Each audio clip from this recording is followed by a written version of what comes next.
জুবিনৰ দেশত একমাত্ৰ ৰজা জুবিন আৰু জুবিনৰ বাহিৰে অসমত কোনো শিল্পীৰ গান নচলে। এখন হাতত চিগাৰেট আনখন হাতত মাইক্ৰফোন লগতে চিগাৰেটৰ লগত থাকে সুৰা, সেইজন কোননো গায়ক এই বুলিও এতিয়া চৰ্চা। আন্তঃৰাষ্ট্ৰীয় পৰ্যায়ৰ শিল্পী পোষ্ট মেলনৰ অনুষ্ঠানৰ পিছত অনুৰাগীসকলৰ লগতে দৰ্শকে কালে জুবিন গাৰ্গৰ মায়াবিনী গান আৰু লগতে ক'লে জয় জুবিন দা।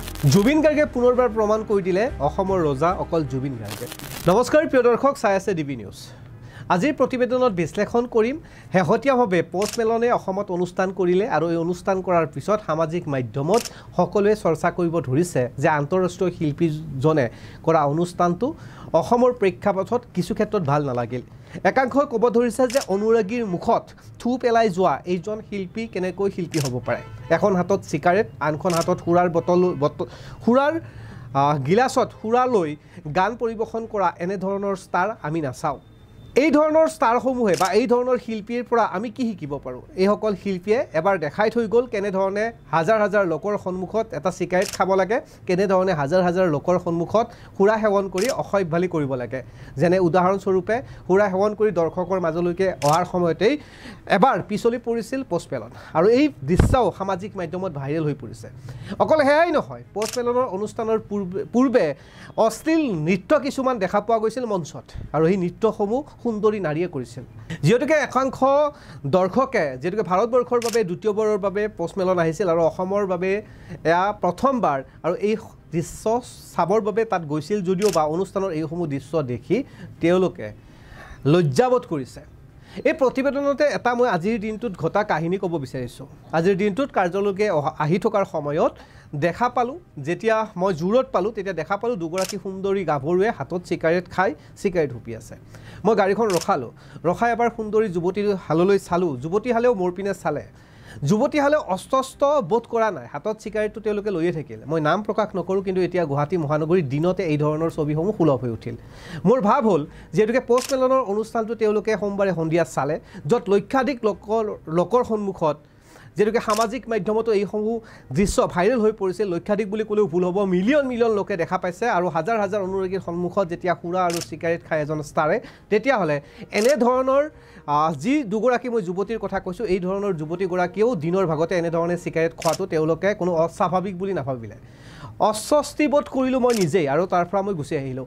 এতিয়া এনেধৰণৰ উদাহৰণসমূহ স্বাভাৱিক হৈ পৰিছে। আপোনালোকৰ অঞ্চলতো চাগে এনেধৰণৰ বহু যুৱতীক দেখিব, যি সময়ত যুৱতীসকলে পোচাকৰ কথাবোৰ নকওঁৱেই, চিগাৰেট বা সুৰাৰ ক্ষেত্ৰত কোনো ধৰণৰ বস্তু এওঁলোকে হাতত দিয়া নাছিল। আজিৰ তাৰিখত যুৱতীৰ পাৰ্চত, একাংশ যুৱতীৰ পাৰ্চত থাকে সুৰা আৰু এই ধৰণৰ চিগাৰেট, আৰু ৰজনীগন্ধাৰ পৰা আৰম্ভ কৰি একাংশ চুপাৰীজাতীয় বস্তু যেন তেওঁলোকৰ পেচন।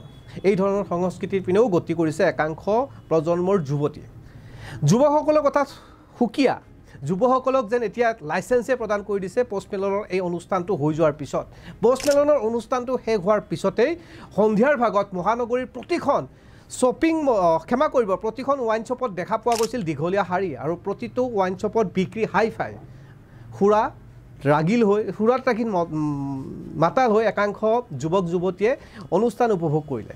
আৰু পোষ্ট মেলনৰ এই অনুষ্ঠানটোক লৈ এতিয়া এই বিষয়তে সামাজিক মাধ্যমত চৰ্চা হৈ আছে। বিশেষকৈ পোষ্ট মেলনে থু পেলোৱা বিষয়টোক লৈ বিশেষভাৱে চৰ্চা লাভ কৰিছে। মই কিছু দৃশ্যাংশ আপোনালোকক দেখাম। এয়া মৰম নে এই ধৰণে অনুৰাগীক থু পেলাই দিয়াটো এটা সংস্কৃতি? আপোনালোকেও কমেণ্ট কৰি জনাব পাৰে।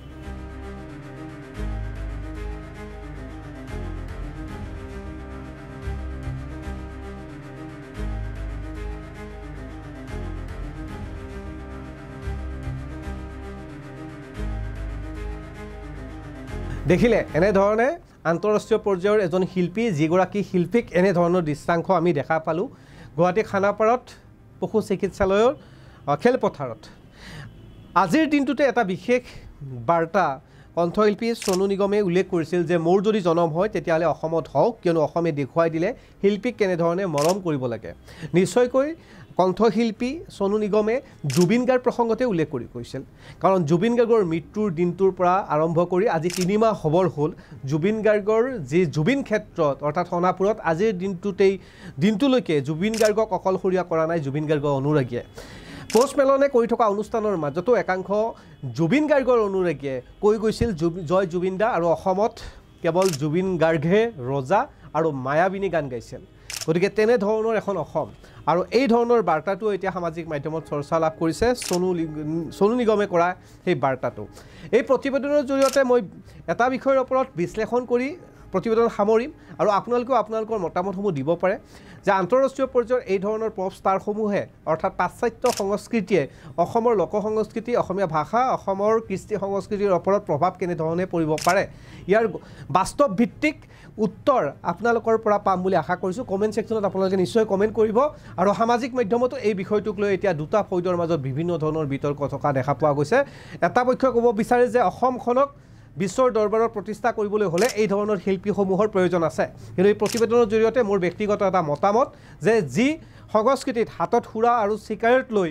হাজাৰ হাজাৰ অনুৰাগীৰ মাজত নিজৰ সুৰাত ৰাগীত মাতাল হৈ থকা কিছুমান পাগলামি তেওঁলোকে দেখায় তেনেধৰণৰ সংস্কৃতিৰ প্ৰতি আমি আকৃষ্ট নোহোৱাই ভাল কাৰণ অসমীয়া জাতি অসমীয়া সংস্কৃতি বহুত চহকী এইখন অসমত শংকৰ আজানৰ দেশ এইখন অসমত জুবিনৰ অসম বুলিও ক'ব পাৰি সেইবাবে দেখা পোৱা গ'ল পোষ্ট পেনেলৰ অনুষ্ঠানৰ পিছতো জুবিন ক্ষেত্ৰত হাজাৰ হাজাৰ অনুৰাগীয়ে জুবিন গাৰ্গৰ ক্ষেত্ৰত গৈ তেওঁলোকে ৰৈ থকা আজিৰ এই প্ৰতিবেদনত আকৌ এটা বাৰ্তা আপোনালোকক দিব বিচাৰিছোঁ মাজত মাত্ৰ 48 ঘণ্টা বাকী আছে আৰু 48 ঘণ্টাৰ পিছতে জুবিন গাৰ্গৰ মৃত্যুৰ চাৰ্জশ্বিট দাখিল কৰিব SITয়ে আৰু এই চাৰ্জশ্বিটৰ বাবেও ৰৈ আছে হাজাৰ হাজাৰ লক্ষাধিক অনুৰাগী